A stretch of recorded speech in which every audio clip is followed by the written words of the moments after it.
Hi, I'm Venus O'Hara and welcome to another video.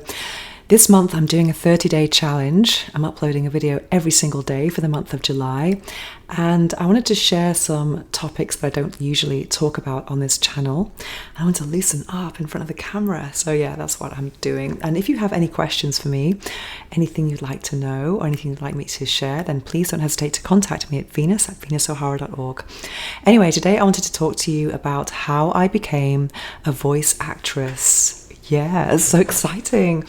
And yes, I've been a voice actress now for just over a year, and I was encouraged by you, actually. Many people made comments on my videos saying that I should do ASMR, or saying that they listen to my videos just for my voice and that it relaxed them. Even sex toy reviews and people who were not interested in the products I was reviewing, they were listening to me just to relax and even sleep. So I thought that was amazing. Actually, it's a bit longer than a year. So I've been using my voice in many ways to earn a living. And the first way I did that was by creating my podcast 2 years ago. My podcast is called the Orgasmic Lifestyle Podcast by Venus O'Hara, and it's on any podcast platform. But actually before that, I started to create my own meditations. I really love affirmation meditations. I mean, some meditation snobs just think affirmations are just like basic. They're into more advanced meditation, whatever. But I think affirmations are very powerful because you don't have to be sitting still to actually reap the benefits of them. You can be sleeping, you could be engaged in another activity, and they're kind of getting into your subconscious. You can be listening to them or not. And I have a really good way with words as far as affirmations are concerned. So I've been able to make a lot of affirmation tracks, and I started to upload them onto an app, a meditation app called Insight Timer.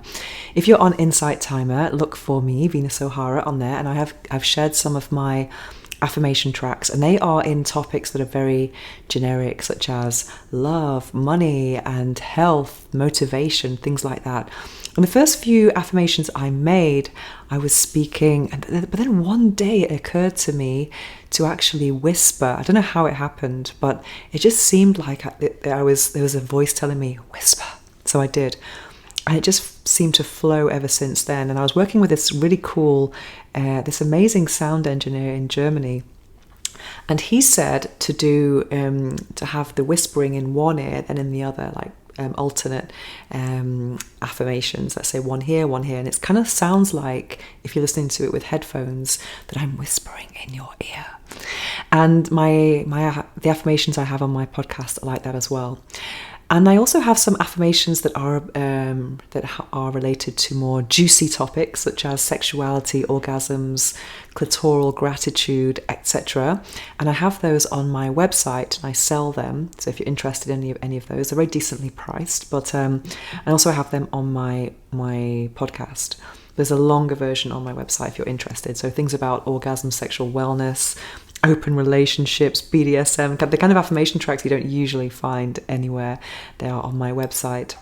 So I really enjoyed using my voice in that way.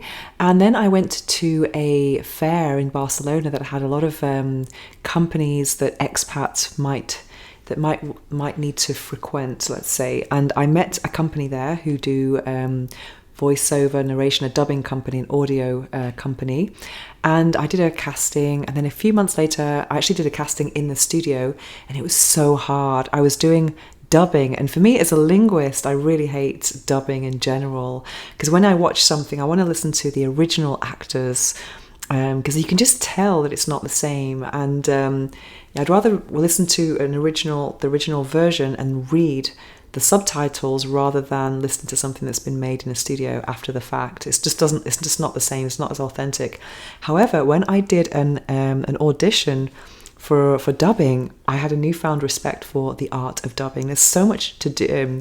There's so many variables to control. For example, you're watching the original version of the video on the screen, and then you have a script with the time references with milliseconds of the person you are dubbing, and you have to kind of look at the screen and the script to try and see that you are speaking at the same time as the person's mouth is moving on screen, and then make sure you get that whole line in at the same time. It's very hard. And I did all these different types of narration and dubbing. For example, news reports that require, let's say, a more serious voice, and then cooking shows, meditations, things like that.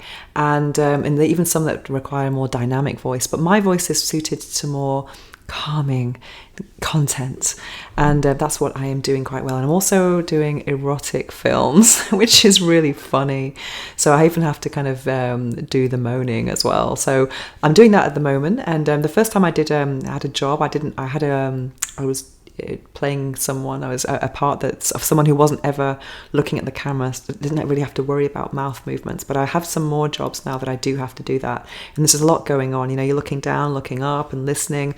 And fortunately, the things I've done are in French, the original language, so I'm able to kind of understand what they're saying. But in general, you might not be able to understand that. You're just kind of looking for the sounds and the movement on the mouth. So it's a lot going on. It's very complicated.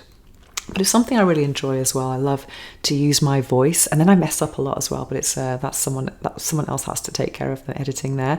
And then I'm also narrating a lot of my stories for a new project. So once a month I go to another studio and I narrate all of my stories that I have written myself, which is incredible because if something sounds a bit weird, I have the artistic authority to change it to something better or make a sentence shorter, etc. So that's a very, very hard job. And at the end of the day, after 6 hours of narrating, your voice gets very tired. You have to be drinking water all day. I also have cough sweets and drinking tea. But it's still, it wasn't so hard on my voice. I think it was my eyes just reading words and trying to get that emotion into it. That's the hardest thing, I think. But there's something good about having a tired voice that's a bit more erotic, and it does kind of suit the topic quite well. And yeah, so that's how I'm using my voice and as a way of earning money. It's so much fun because I used to hate my voice. I mean, I'm originally from Manchester, UK, and that's not a place that is known for melodic accent. It's not something that's known for being a nice sound, I don't think. I mean, if you know Manchester, it's kind of like Coronation Street. But I lived abroad. I've lived for most of my life now. I also went to university in Birmingham, so I'm kind of I've kind of adopted this kind of neutral English accent, which is definitely more versatile for what I want to do, for sure. And yeah, but I still say bath, not bath. Yeah. So there we go. So that's my experience as a voice actress. And also what's something really weird. When I read my stories, I also have to kind of make some moaning sounds at the end, like, oh, it's really embarrassing. But yeah, so that's it. So it's a lot of fun. And yeah, I love using my voice as a medium. And I really do want to get more into the meditation space because I know that I'm quite good at relaxing people. Yes, so I hope you enjoy this video, and that's why I've got my microphone closer to me these days to make sure that all my content is a bit more ASMR. So if you want to listen to this while you fall asleep, then you can. Sweet dreams.